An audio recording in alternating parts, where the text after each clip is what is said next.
Buenos días a todos, somos alumnos de segundo bachillerato, alumnos de José Ramón, y hacemos hoy una presentación sobre la Semana de la Ciencia. La Semana de la Ciencia siempre se celebra en estas fechas y conmemora la creación de una asociación en el 94 por el entendimiento de la ciencia. El trabajo que os vamos a presentar está dividido en dos bloques. En un primer bloque os vamos a hablar de la ciencia en general, sobre qué es la ciencia, qué son los científicos y qué método utilizan. Y además vamos a intentar convencer de por qué es importante la ciencia para la sociedad. Y en la segunda parte vamos a hablar de la ciencia, pero orientada hacia las mujeres, a analizar los datos sobre la diferencia entre hombres y mujeres científicos e intentar darle una explicación razonada y científica. Todos deberíamos tener una mente científica. Esta es la primera parte de nuestro trabajo. Todo el mundo nace con una mente científica. Hay gente que la pierde y hay gente que la sigue desarrollando. Vamos a hablar ahora sobre ella. La ciencia es un conjunto de conocimientos sistemáticos sobre la naturaleza, los seres que la componen, los fenómenos que suceden en ella y la explicación a estos fenómenos. Por lo tanto, la ciencia nos permite encontrar explicaciones a los fenómenos estudiados y a los interrogantes planteados. Por lo tanto, la ciencia nos permite conocer el mundo más allá de pensar que todo sucede porque sí o por arte de magia.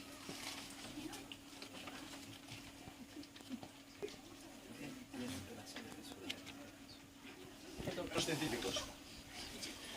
Una persona que participa y realiza una actividad sistemática para adquirir unos conocimientos.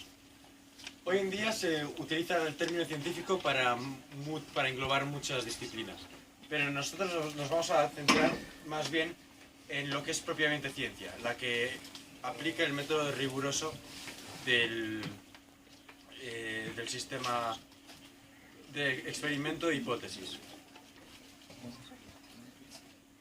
Los grandes científicos a destacar serían Isaac Newton, que es conocido por la teoría de la relatividad, Albert Einstein, que es conocido por el movimiento browniano y sobre todo por la relatividad espacial, Charles Darwin, que es conocido por la teoría de las especies, Galileo Galilei, que es conocido porque inventó el telescopio, Benjamin Franklin, que hizo el descubrimiento de la energía eléctrica. Y luego en el método científico sería el conjunto de procedimientos que hace el uso de la ciencia para así elaborar un conjunto de leyes y así pues mejorar nuestra sociedad. Luego nos planteamos una serie de aspectos para así elaborar una teoría, que sería la pregunta, la observación, la fórmula de la hipótesis, la experimentación, el análisis, y luego sería también el rechazo o la aceptación de dicha hipótesis, que daría todo lugar a una teoría.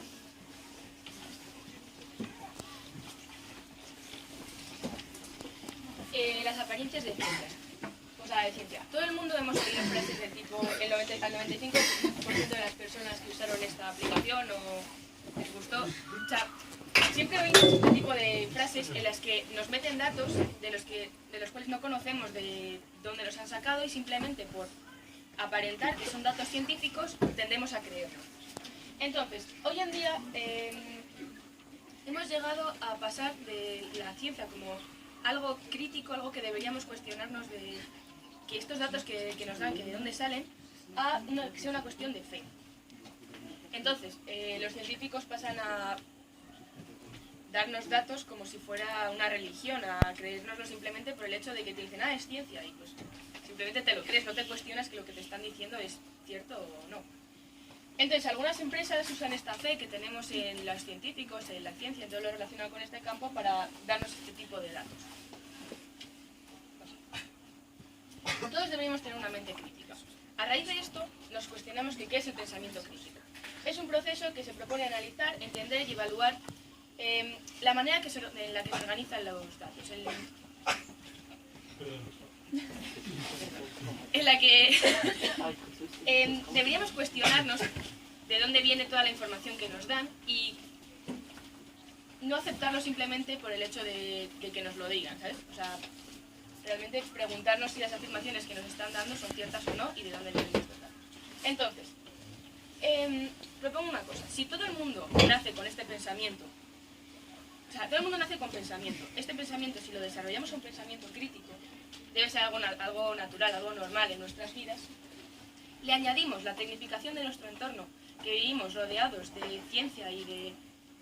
Sí, de todas tecnificaciones que últimamente no hacemos más que ver a nuestro alrededor. ¿Por qué no todo el mundo desarrolla este pensamiento crítico? Bueno, pues el pensamiento crítico tiene varias utilidades. El pensamiento crítico consiste en cuestionar una opinión social, particularmente esas opiniones o afirmaciones que en la vida cotidiana creemos verdaderas, como por ejemplo, 9 de cada 10 dentistas recomiendan este dentrífico. Entonces nosotros nos tenemos que cuestionar esas afirmaciones que de por sí nos están diciendo que son verdad, pero que en verdad a lo mejor lo han podido sacar de su casa, ¿sabes? Es un pensamiento objetivo que evalúa los prejuicios sociales. Este pensamiento, además de hacernos más analíticos y ayudarnos a resolver los problemas de una mejor manera, desarrollamos muchas habilidades cerebrales como la lógica, la intuición, la creatividad, y esto nos hace más curiosos, querer saber investigar más sobre estas afirmaciones que ellos dicen que son verdaderas, pero que nosotros nos tenemos que informar por nuestra propia cuenta. Y tal y como dice Sócrates, el pensamiento crítico nos ayuda a vivir de una forma correcta y nos acerca a la verdad. Bueno, la ciencia en la escuela. ¿Por qué los niños no sueñan con ser científicos? Pues una de las principales causas de que no haya tantos científicos en España como nos gustaría empieza en la escuela. Una de las cosas es que la sociedad no fomenta la cultura del esfuerzo, es decir, que en España cada vez menos gente coge carreras tecnológicas y dentro de estas carreras el nivel de abandono supera el 40%, por lo que cada vez salen menos científicos preparados. En primaria, vale, pues no solo, o sea, el problema no solo acarrea en las crisis económicas, los distintos cambios que está haciendo la política en la educación, sino que todo empieza en primaria. Es decir, los estímulos que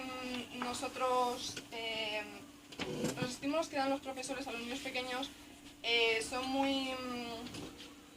fundamentan mucho la elección o no del futuro. Por eso es muy importante que los profesores sean unos buenos profesionales, puesto que de ellos depende que el niño consiga consiga querer investigar más, saber por su propia cuenta, es decir, un carácter informativo. Las matemáticas, como muchos sabemos, es un problema para bastantes. El problema en sí empieza también en primaria, donde solemos empezar a ver las primeras dificultades. Pero no es hasta bachillerato que nuestro encuentro con las matemáticas se tuerce. Y por último, la motivación de los profesores, que es muy importante. La capacidad que cojamos nosotros de evaluar o no evaluar ciertas cosas depende mucho de la capacidad que tienen los profesores de motivarnos. Por eso el Ministerio de Educación quiere hacer cursos para que los profesores sepan llegar más a nosotros, porque más adelante las matemáticas, como se vuelvan un problema para ti, no tienes un mal encuentro con ellas y no eres capaz de meterte en una carrera de este estilo.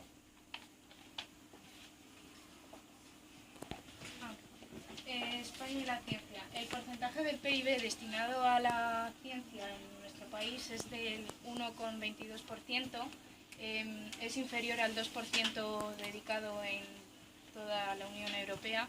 Lo que ha hecho en España, se ha organizado, bueno, se ha fundado esta fundación, que es, valga la redundancia, Fundación Gadea por la Ciencia, con el objetivo de reclamar una mayor inversión de I+D y también con extender el conocimiento científico hacia toda la sociedad. Luego, y bueno, que ese gráfico que representa que España es el tercer país con menos inversión en I+D. Las mujeres en la ciencia. Bueno, yo os voy a plantear una cuestión. ¿Cuántos científicos conocemos? ¿Cuántos os vienen a la mente? ¿Y cuántas científicas os vienen a la mente? Creo que es bastante obvio que el número de científicas que nos viene a la mente es bastante menor que el número de científicos. Bueno, pues vamos a tratar el porqué de esto. ¿Por qué el porcentaje de las mujeres en este campo es menor? A lo largo de la historia, las mujeres estaban excluidas a las tareas del hogar. O sea, no podían salir de las tareas típicas de una mujer, que viene, bueno, típicas entre comillas, que viene a ser limpiar la casa, cuidar a los niños, etc. Entonces, al no dejarlas salir de esas tareas, pues no podían ni escolarizarse, ni lo que viene siendo investigar sobre cualquier ámbito científico. Las pocas que se atrevieron a hacerlo, muchas de ellas el reconocimiento se lo acabó llevando sus maridos, como Mileva Mari, que es la primera que viene ahí, y la mujer de Einstein, que fue la principal matemática que ayudó a los cálculos de Einstein, pero no se suele hablar de ella. ¿Por qué? Porque era mujer. Y luego tenemos los raros casos de Jane Goodall y Marie Curie, que sí que fueron reconocidas por su trabajo, que podemos observar que el número de estas científicas que son reconocidas es mucho menor que el Bueno, pues la principal causa de que veamos un menor porcentaje de las mujeres en el campo de la ciencia son especialmente dos. A las mujeres se las considera menos capacitadas que sus compañeros los varones. Por eso, según ascendemos en la escala de importancia en el puesto de trabajo, las mujeres se ven, o sea, las mujeres, o sea, la presencia de las mujeres se ve reducida, y en España en los puestos de liderazgo solo comprenden un 20%. También cabe destacar que, por supuesto, ninguna mujer dirige ningún campo de investigación en España, y la relación es que hay una mujer por cada 9 hombres en la élite europea de la ciencia. Y otro estereotipo es que, como muchos sabemos, las carreras de letras son para chicas y las de ciencias para chicos. En las dos imágenes que han puesto debajo se puede ver que el porcentaje de tituladas es mucho mayor en las mujeres, es decir, hay más mujeres que se sacan carreras que hombres, pero luego a la hora de, pues eso, de ponerse en un puesto de trabajo, formarse en un postdoctorado o simplemente, pues eso, dedicarse a eso, destacan los hombres principalmente. Y luego también hay otra imagen que es el número de premios Nobel dado a chicos y a chicas. Los verdes son los chicos que superan los 200, y los rojos son las chicas que, como podéis ver, están entre 20 y 30. Ahora vamos a hablar de un ejemplo concreto de una importante mujer en el mundo de la ciencia, que sería Vanessa Valdiglesias. Es una doctora en biología en la Universidad de La Coruña, de 37 años, que está especializada en toxicología genética y está actualmente trabajando en dos proyectos muy importantes para toda la sociedad en un futuro, como sería la investigación de cómo afecta la exposición a los nanomateriales a nuestra salud, y está intentando buscar biomarcadores capaces de detectar patrones de envejecimiento de forma precoz. Y esto lo hace entre España y Portugal. Ante esta diferencia entre los hombres y las mujeres, hemos intentado encontrar la explicación de por qué sucede, y hemos encontrado que diversos estudios dicen que sí que es cierto que hay una ligera diferencia entre el cerebro de los hombres y la de las mujeres. El cerebro de los hombres está más orientado hacia la especialización, es decir, que determinadas partes de un hemisferio se focalizan en una determinada tarea, mientras que las mujeres tienen una utilización más integral hacia un número de tareas mucho mayor. Por lo tanto, ese conocido mito de que los hombres son peores escuchando, sí que es cierto porque solo utilizan la mitad del cerebro, mientras que las mujeres utilizan ambos hemisferios. Bueno, pues la conclusión es que como tal, como concepto no hay una mente de hombre y mujer, aunque haya diferencias biológicas. Es decir, que no se debe distinguir entre hombre y mujer, sino deberíamos dar a distinguir las distintas capacidades de los demás sin tener en cuenta el sexo.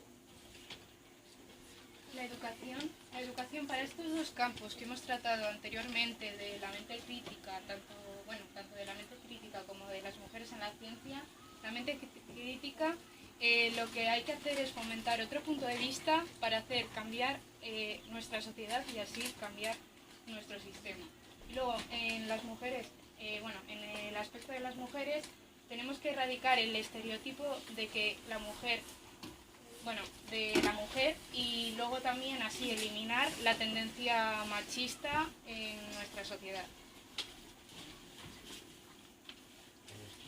Por lo tanto, a modo de conclusión, la ciencia es muy importante para la sociedad, ya que es lo que nos permite conocer el mundo que nos rodea y darle un sentido.